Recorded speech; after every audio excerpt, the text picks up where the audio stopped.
જવાન જય કિસાન ખેડૂત મિત્રો, આપણી યુટ્યુબ ચેનલમાં સર્વે ખેડૂતોનું સ્વાગત છે।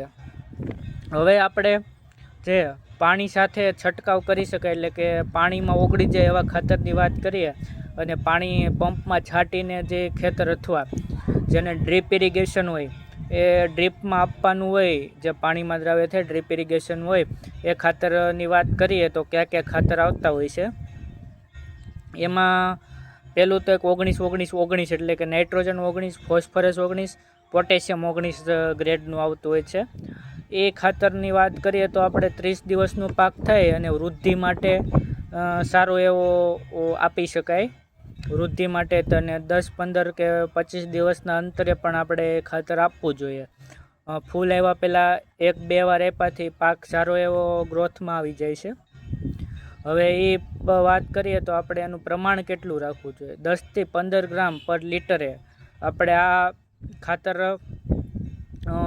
છોડને છંટકાવ દ્વારા અથવા દવા કોઈ પણ છાંટતા હોય એની સાથે પણ આ ખાતર આપી શકાય। હવે બીજું 0-52-34 ફોસ્ફરસ 52% અને 34% પોટેશિયમ આવતું હોય છે, જેને મોનોપોટેશિયમ ફોસ્ફેટ નામથી ઓળખવામાં આવે છે। ફૂલ આવે ત્યારે સારું એવું કામ આપતું હોય છે, ફળ બેસવામાં પણ સારું એવું કામ આપતું હોય છે। પોટેશિયમ 52% પોટેશિયમ હોવાથી અને સાથે 52% ફોસ્ફરસ હોવાથી સાથે 32% પોટેશિયમ હોવાથી આ ખાતર પણ એક સારું એવું હોય છે। આ ખાતરને પણ 10 થી 15 ગ્રામ પર લીટરે, મોસ્ટલી વોટર સોલ્યુબલ ખાતર હોય, 10 થી 15 ગ્રામ લીટરે નાખી શકાય। પછી એક આવે છે 0-0-50, એને સલ્ફેટ ઓફ પોટાશ પણ આપણે કહી શકાય।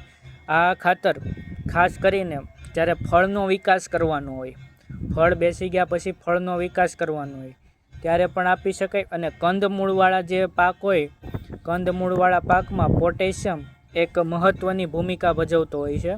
એના લીધે પોટેશિયમવાળા ખાતર મોસ્ટલી કંદમૂળવાળા પાકમાં આપી શકાય, જેમાં નીચેની તરફ આપણે પાર્ટ હોય જેમ કે બટેટા, સુરણ છે, એમાં 0-0-50નો ખાસ એવો ઉપયોગ થતો હોય છે। સુરણ છે, શક્કરિયા છે એમાં, અથવા ફૂલ પાકમાં જે બલ્બ થતા હોય, ગ્લેડ્યુલસ છે, ટ્યુબરોસ છે, રજનીગંધા કહેવાય, પછી એવી રીતે ગુલછડી છે, એવી રીતે જે નીચે જે બલ્બ થતા હોય તુલિપ બુલિપ, એમાં 0-0-50 સારી એવી કામ આપતું હોય છે, જે નીચેની તરફ થતું હોય છે।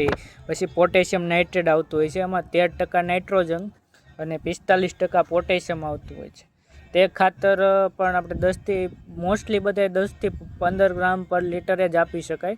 અને પાંદડા ઉપર ડાયરેક્ટ પડવાથી જલ્દી રિઝલ્ટ આવતું હોય છે, એટલે 12-61 આવે છે, મોનો એમોનિયમ ફોસ્ફેટ એક આવે છે 12-61, એમાં 12% નાઇટ્રોજન અને 61% ફોસ્ફરસ આવતું હોય છે।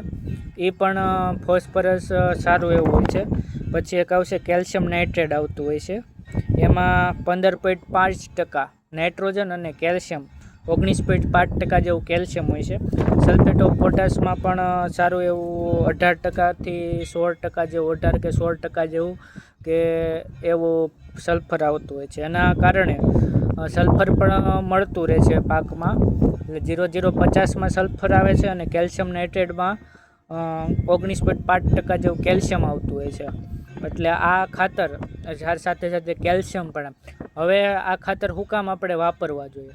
કારણ કે અમુક જે ક્રોપ છે સેલો રૂટેડ ક્રોપ, એટલે કે જેના તંતુમૂળ શું કહેવાય હોય છે, આમ અંદર સોટી મૂળ નથી હોતા, એના લીધે ખાતર એબ્ઝોર્બ કરવામાં થોડીક વાર લાગતી હોય છે, અથવા સરખી રીતે એબ્ઝોર્બ આપણે જે જમીનમાં આપેલા હોય એબ્ઝોર્બ કરી નથી શકતા। એના લીધે જો આપણે પાંદડામાં કોઈ ખાતર આપેલું હોય, પાંદડામાં છંટકાવ, એ ઝડપી એબ્ઝોર્બ કરે છે, તેમજ સારી રીતે ઇફેક્ટિવ હોય છે, જલ્દી રિઝલ્ટ આપતું હોય છે, અને ખાતર 100% તેનો ઉપયોગ થાય છે, વેડફાતું નથી। કેમ કે જે આપણે છાંટીને આપીએ છીએ એટલે પાંદડા ડાયરેક્ટ શોષી લેતા હોય છે, એના લીધે। અને પ્લસ આપણે જે જમીનમાં આપીએ એ પૂરેપૂરો ઉપયોગ નથી કરી શકતા, કારણ કે અમુક જમીનમાં ઉતરી જાય છે મૂળ, ફોસ્ફરસ જેવા ખાતર મૂળિયા અને સરખા મળતા નથી હોતા, એના લીધે આપણે આનો ઉપયોગ કરવો જોઈએ. વરસાદ કે એવું હોય ત્યારે એનો ઉપયોગ ન કરવો જોઈએ. પ્લસ મજૂરી ખર્ચમાં પણ આપણને શું કહેવાય, દવા આપણે છાંટતા હોય તો એની અરે ખાતર પણ આપણે આપી શકાતું હોય છે. ઓલામાં ખાતર આપવું એટલે આપણે છાંટીને બ્રોડકાસ્ટિંગ એટલે કે આમ છાંટીને જ આપવું પડતું હોય છે, એટલે એ પણ એક મજૂરી ખર્ચ પણ બચતો હોય છે, સારું ઇફેક્ટિવ હોય છે.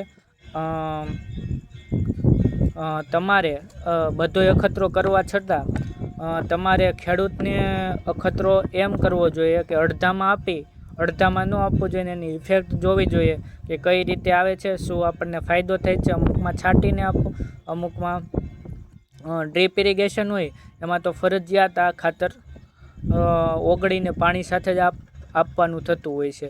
અને છાંટીને પંપ સાથે છાંટીને આ વોટર સોલ્યુબલનો અખતરો કરો, તેમજ બીજું અડધામાં કરો, અડધામાં ન કરો, અને રિઝલ્ટ જોઈને પણ આગળ વધી શકાય. અસ્તુ, નમસ્તે, જય જવાન જય કિસાન, આભાર.